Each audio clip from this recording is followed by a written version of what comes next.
Guys, ada berita gila banget ini guys. Dari negara tetangga kita, negara Islam Malaysia, ternyata punya hobi yang sama dengan negara Kazakhstan, yaitu apa? Korupsi. Okay, Assalamualaikum warahmatullahi wabarakatuh. Salam sejahtera, selamat malam. Salam Malaysia Madani. Okay, bersama aku kembali Mr. Viral.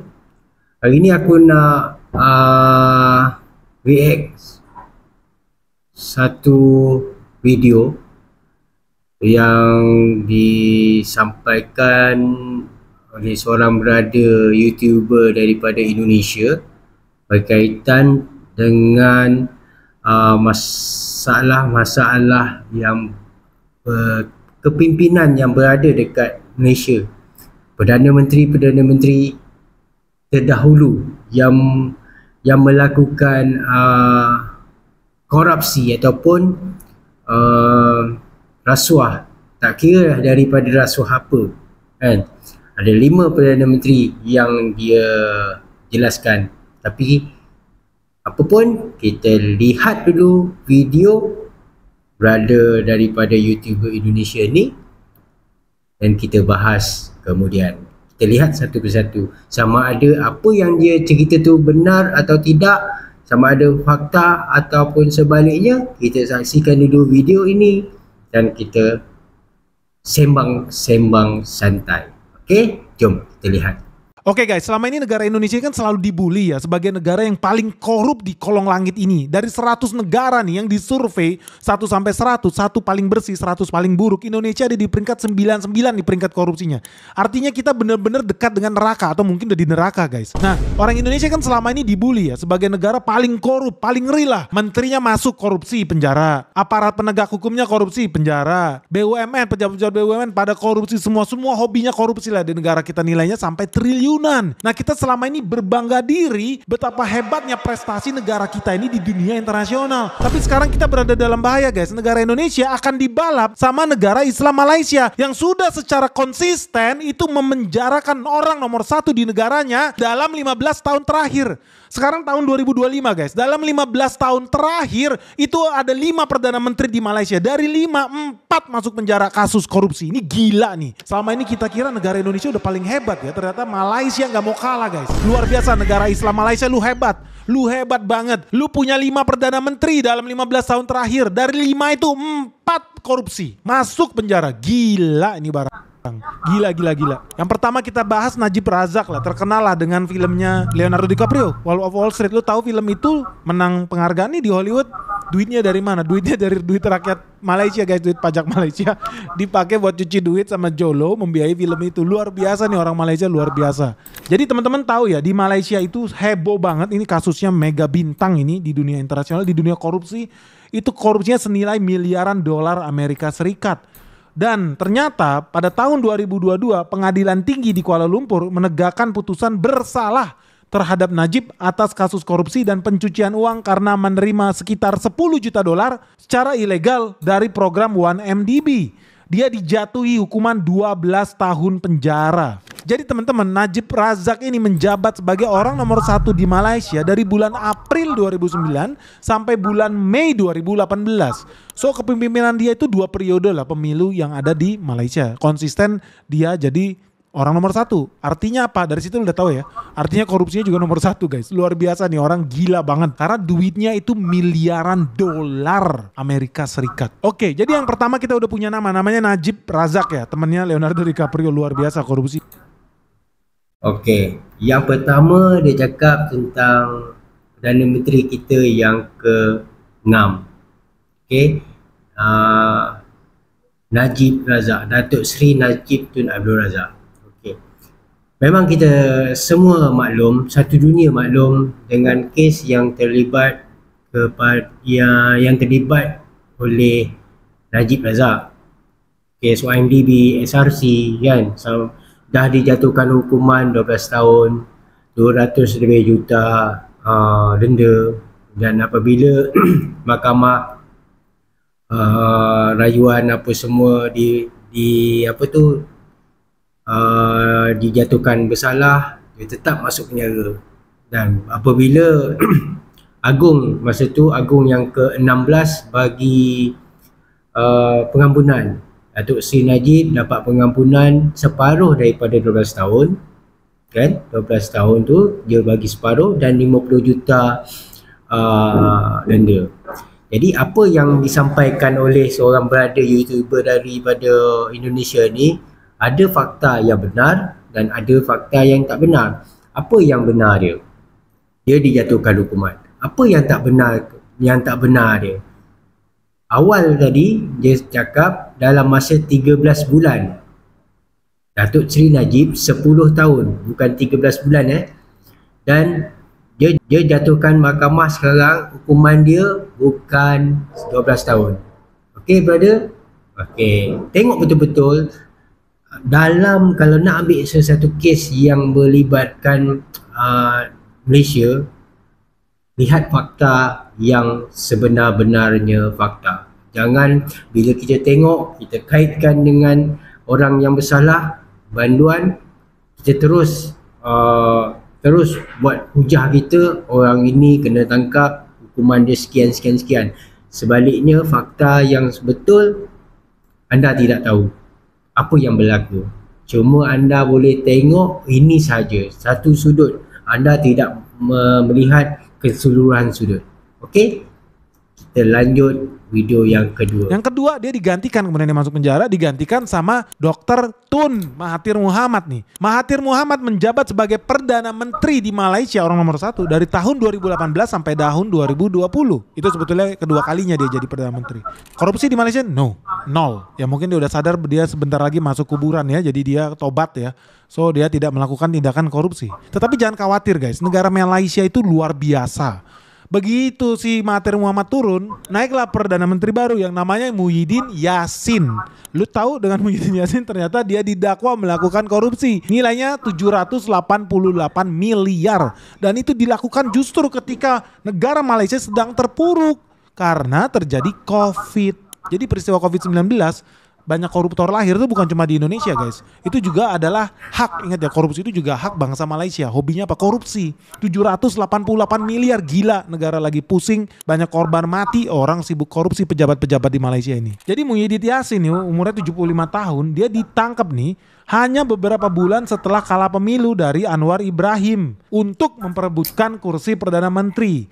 Nah, Muhyiddin ini dituduh melakukan kejahatan penyuapan dan pencucian uang lewat anggaran COVID-19 saat dia berkuasa. Jaksa penuntut umum mendakwa Muhyiddin Yassin karena dianggap menerima suap sebesar 51 juta dolar atau sekitar 788 miliar dari perusahaan yang mengikuti tender-tender program pemerintah. Jadi kalau di sini kita lihat prestasi korupsinya kelas cemen guys. Orang mah korupsi sekarang levelnya udah 100 triliun atau Pertamina 1000 triliun atau kuadriliun kan. Ini si Muhyiddin Yassin ini kelas pemula nih, capcay juga nih orang. 788 miliar. Menangis rakyat Malaysia melihat orang ini. Kok kecil banget sih lu korupsi? Nah, selain soal korupsi ya, jaksa itu juga menuntut Muhyiddin Yassin melakukan tindak pidana pencucian uang. Dan Muhyiddin Yassin itu udah... Okey, orang yang kedua dibahas kat sini, Tun Dr. Mahathir.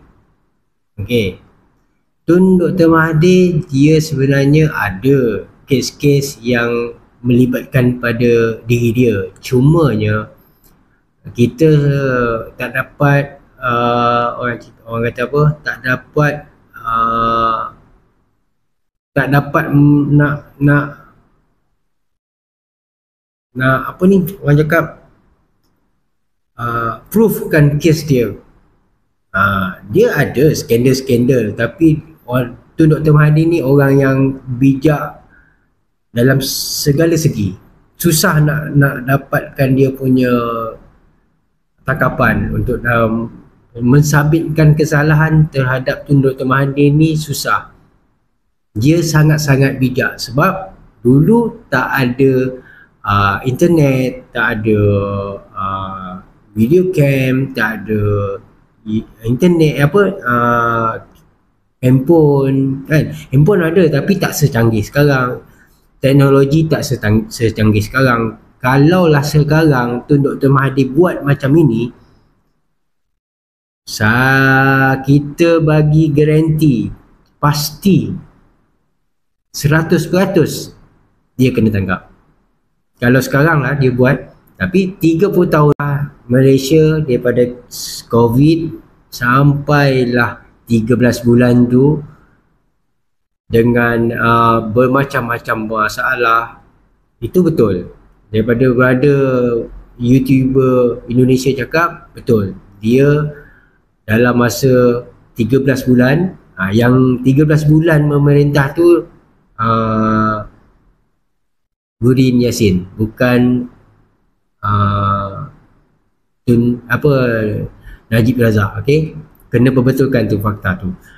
Macam Muhyiddin pula, dia banyak bagi kontrak-kontrak pada kerabat-kerabat ataupun kroni-kroni. Disebabkan itulah dia kena dengan hukuman tu, kena dengan sabitan besar, sabitan di mahkamah. Cumanya dia bernasib baik apabila bukti-bukti untuk buat tuduhan terhadap Muhyiddin tidak jelas. Itu dia bernasib baik dibebaskan. Tapi sebenarnya ada salah laku yang dibuat oleh Muhyiddin. Okey, kita tengok orang yang keempat. 1, 2, 3, orang yang keempat. Okey, jom. Pemerintah di Malaysia ya, ternyata lu bisa juga ya. Pemimpin tertinggi masuk penjara, keluar lagi, menang di tingkat banding, bebas. Luar biasa, hebat. Tapi at least ya, ada satu kelebihan lah, gue akuin lah. Ini kita gak ngomong soal masuk penjara, belum ngomong masuk penjara, tapi menggugat. Ada jaksa punya nyali, memenjarakan orang nomor 1 di presiden kalau di republik kita ini. Itu aja udah hebat. Ya gak sih? Lu pernah lihat emang di negara Indonesia ya, dengan segudang cerita dan prestasinya di bidang korupsi, ada gak sih yang pernah berhasil memenjarakan mantan-mantan presiden kita? Jadi sebelum lu ngebully Malaysia, ini lu sadar diri juga coy. Negara Indonesia sampai detik ini tidak pernah memenjarakan presidennya. Karena presiden di Indonesia itu semuanya malaikat, pasti masuk surga. Oke, urusan Muhyiddin Yassin kelar nih. Sekarang kita ketemu jagoan baru dari Malaysia.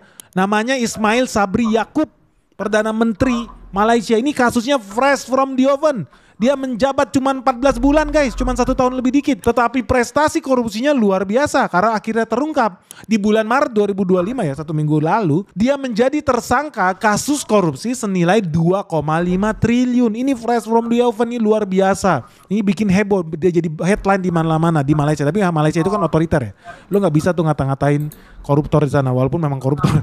Nah luar biasanya ya, Ismail Sabri Yaakob ini menjadi Perdana Menteri itu dari Agustus 2021 sampai November 2022. Yang artinya cuma sekitar 14 bulan lah menjabat jadi orang nomor 1. Tapi sukses mengeruk duit pembayar pajak rakyat Malaysia. Disikat sama dia. Gila, 2,5 triliun. Jadi lu bayangin ya, Najib Razak berkuasa 2 periode itu kayak apa tuh duitnya sebenarnya. So teman-teman jangan heran ya, ketika mantan Perdana Menteri Malaysia Ismail Sabri Yaakob usianya 65 tahun akhirnya ditetapkan sebagai tersangka dalam kasus korupsi. Yang dia cerita pasal kenapa presiden-presiden Indonesia tak ada kasus ataupun tuduhan-tuduhan korupsi yang melibatkan presiden lah, presiden Indonesia.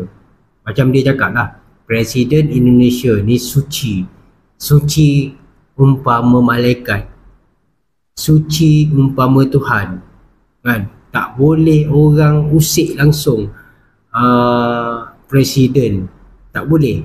Undang-undang mahkamah tinggi, mahkamah agung pun tak berani nak melawan presiden. Itulah masalahnya.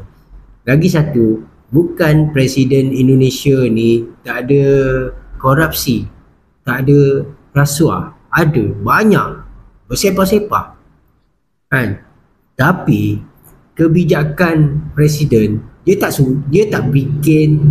buat diri dia sendiri, dia suruh orang-orang bawah dia yang buat.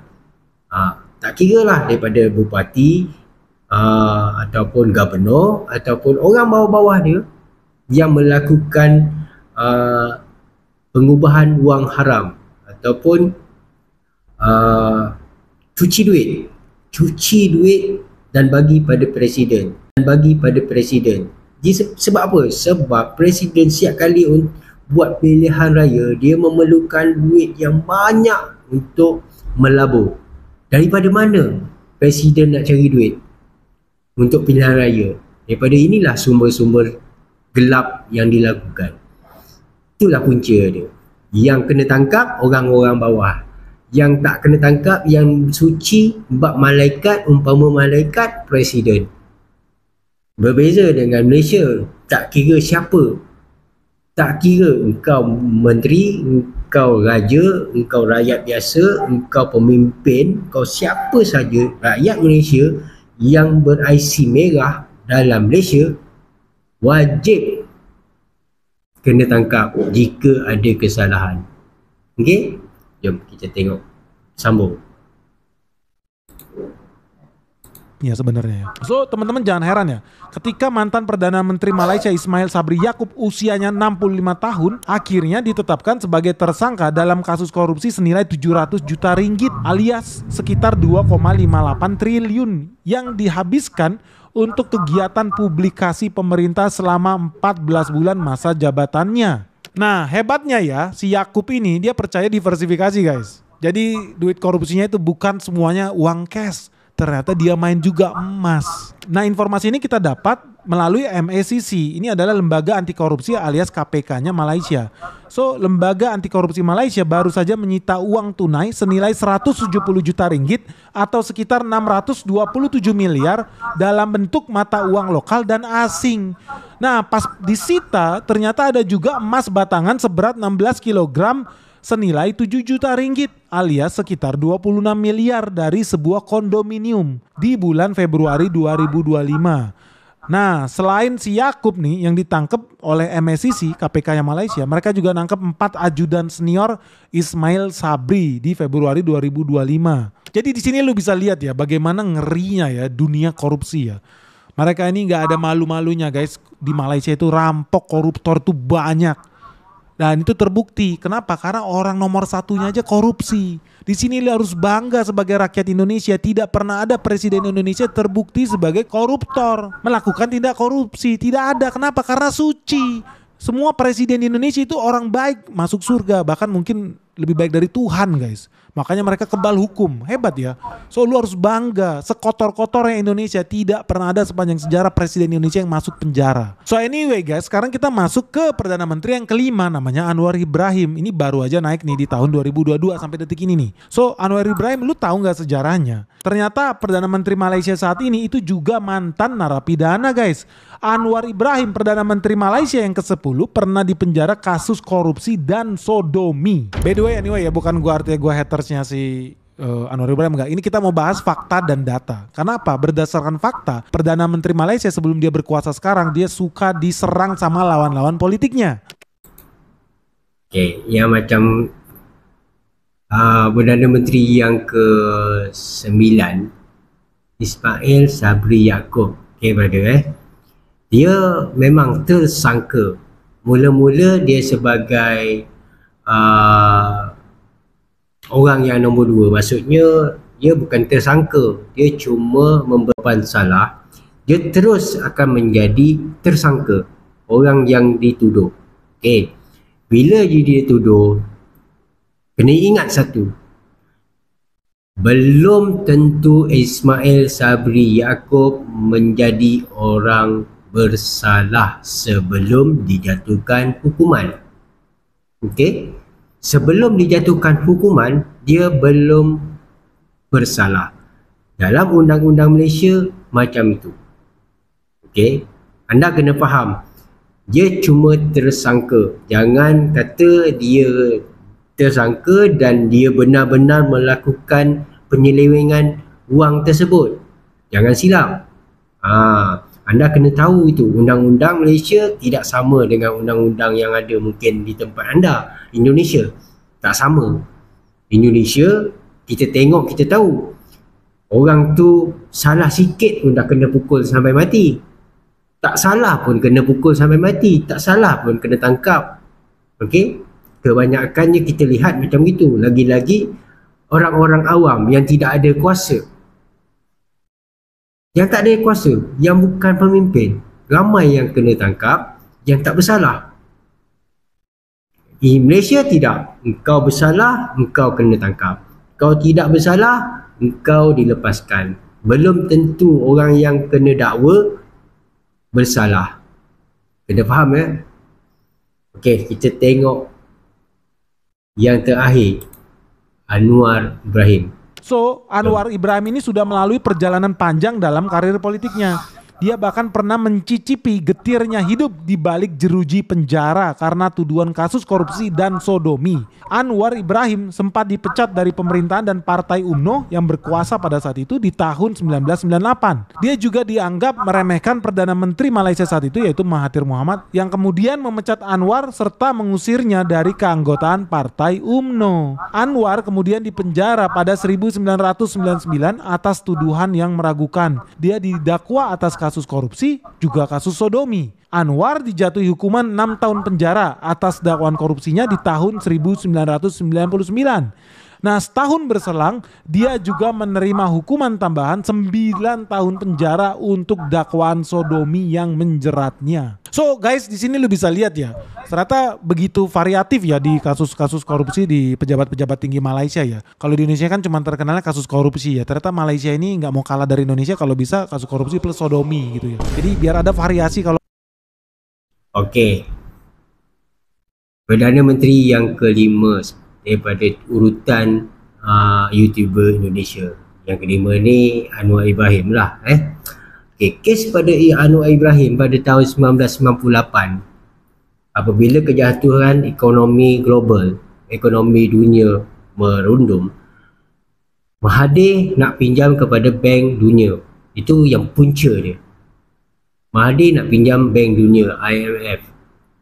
Jadi Anwar masa tu timbalan Perdana Menteri tahun 1998. Apabila dia tahu Mahathir nak pinjam kepada Bank Dunia, Anwar tak bagi. Di situlah bibit-bibit dan punca-punca Mahathir tidak suka kepada Anwar. Cuma dia nak melawan Anwar, orang yang belakang Anwar sokongan-sokongan kuat pada Anwar, Mahathir tak boleh lawan. Dia buatlah satu cerita. Ceritanya apa? Sodomi. Apa itu sodomi? Sodomi ni seks luar tabi'i, lelaki bersama lelaki. Okey. Pada apa yang sebelah pihak cerita, dia membenarkan Anwar Ibrahim melakukan liwat. Dari segi sebelah pihak, dia tidak percaya. Itu dua pihak. Kalau pada aku pula, nak percaya tidak, tak percaya pun tidak. Sebab apa? Mahathir sifat licik dia, kita tahu. Dia sangat licik dalam berpolitik. Dan lagi satu, zaman itu tahun 1998, 1999 Anwar dikeluarkan daripada jawatan UMNO, timbalan Perdana Menteri kan. Dia keluar, lepas tu buat parti lain. Pada tahun 1999 dijatuhkan hukuman atas sodomi kan.